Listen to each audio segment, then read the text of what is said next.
അപ്പോൾ എന്താണ് ആ പള്ളിയിൽ നിന്ന് തന്നെ വന്നത്, ആ അച്ഛൻ ആ പള്ളി തന്നെ ഇരിക്കുന്നത്, പള്ളിയുടെ കൺകറൻസായി. അത് അംഗീകാരം എന്ന് പറഞ്ഞാൽ അതാണ്. അപ്പം അംഗീകാരത്തിൽ 2 ലെവലുണ്ട്, പേഴ്സണൽ ലെവലും ഉണ്ട്, ഒരു ഒഫീഷ്യൽ ലെവൽ, ഒരു ഇൻസ്റ്റിറ്റ്യൂഷൻ ലെവലും ഉണ്ട് അതിൻ്റെ അകത്ത്.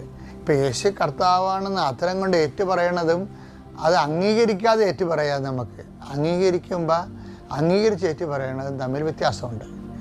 ഇപ്പോൾ ഒരു ക്യാൻസർ 4th സ്റ്റേജാണ്, ഡോക്ടർ പറഞ്ഞു ഇനി കീമോ എടുത്തിട്ടും കാര്യമില്ല എന്ന് ചിലരോട് പറയും. പക്ഷേ നിങ്ങൾ പറയും അത് ഡോക്ടറല്ലല്ലോ കർത്താവ്, യേശു അല്ലേ കർത്താവ് എന്ന് പറയുമ്പോൾ അത് അത്തരം കൊണ്ട് പറയണത് അംഗീകരിച്ച പോലെയാവും. അവിടെയാണ് വിശ്വാസം വഴി നീതിമാൻ ജീവിക്കുന്നത്. അത്യപൂർവ ദൈവാനുഭവങ്ങൾ ഇനി നിങ്ങൾക്കും സ്വന്തം.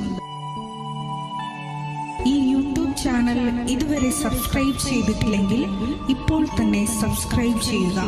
ഈ വീഡിയോ ഇപ്പോൾ തന്നെ നിങ്ങളുടെ സുഹൃത്തുക്കൾക്ക് ഷെയർ ചെയ്തുകൊണ്ട് കർത്താവിൻ്റെ പ്രേക്ഷിതരാകുക.